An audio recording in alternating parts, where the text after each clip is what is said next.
So you will click on Tuesday.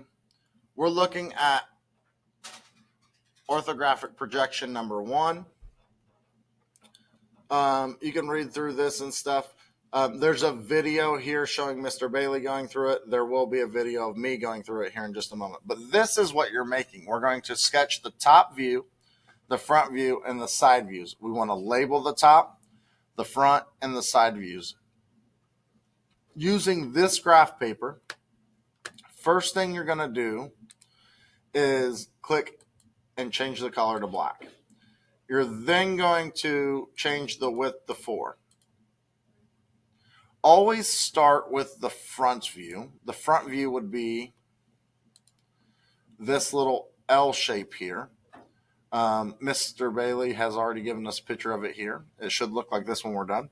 So the whole thing from edge to edge is 7. The bottom is 7 from down here. So on my graph paper, I'm going to click, go, I want line. I want it to be, click right here, go, I don't want it to be dashed, so make sure your dash box isn't checked over here. I want it to start here. 1, 2, 3, 4, 5, 6, 7. I know, I said 6, 7. You guys didn't say nothing. 6, 7. Then we're going to go up 2. It tells us to go up 2 right here.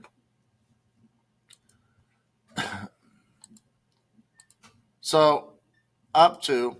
If we were to watch it, it does say to go over 5. And then it says to go up 3. Over 2. Back down. We've created the L shape. And now we want to add this opening here and this opening here. So we want to put dash lines. This one's going to be down 1 box. And this one's going to be over 2 from this corner. So dash box,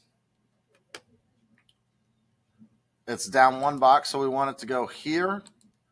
Use the escape button on your keyboard, and then 2 over from the corner would be here.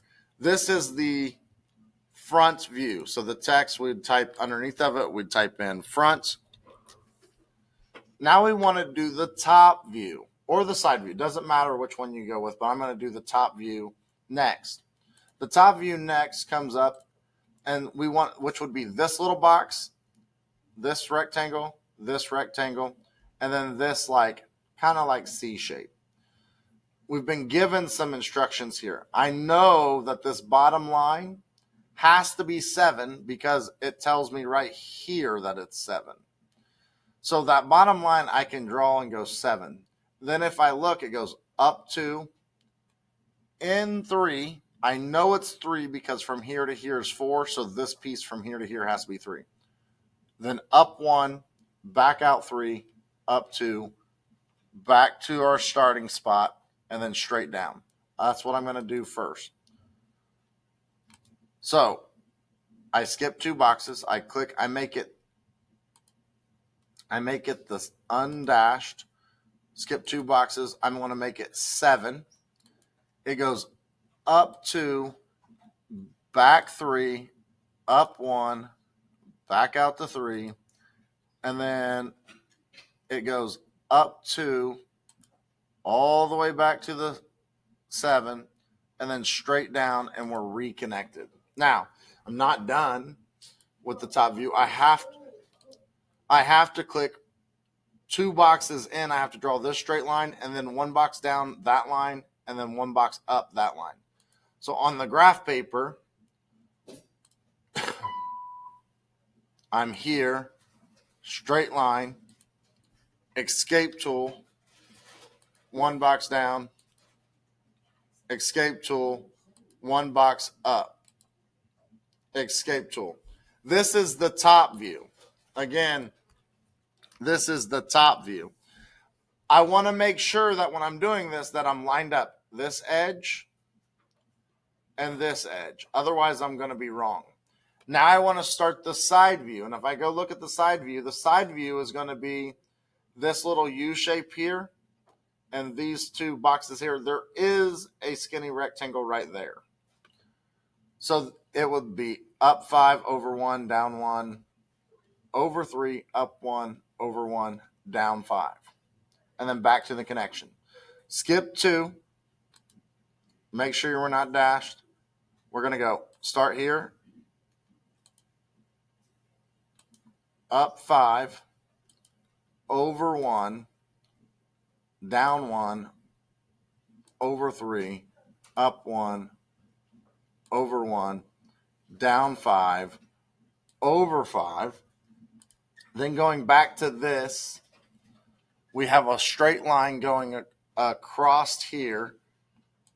So here we would add a straight line here going all the way across. Escape tool. And then we have to draw in that little box, those boxes at the bottom. Still attached. Escape tool. Still attached there. Now, for the text, we would type in side here. We want to make sure before we take a screenshot and submit this, because this is now ready to submit, that this line here is on the same line and this line is on the same line. These are going to, at this point, I've checked, I've verified, I can take a screenshot, I can submit. If I made a mistake, I have to click select. Let's say I want to delete just this middle line. See how the whole thing's highlighted up?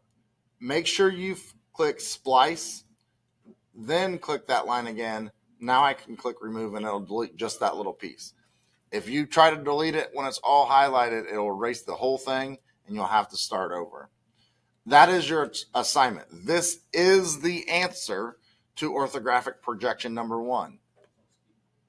Make sure that you submit a screenshot of this to Canvas.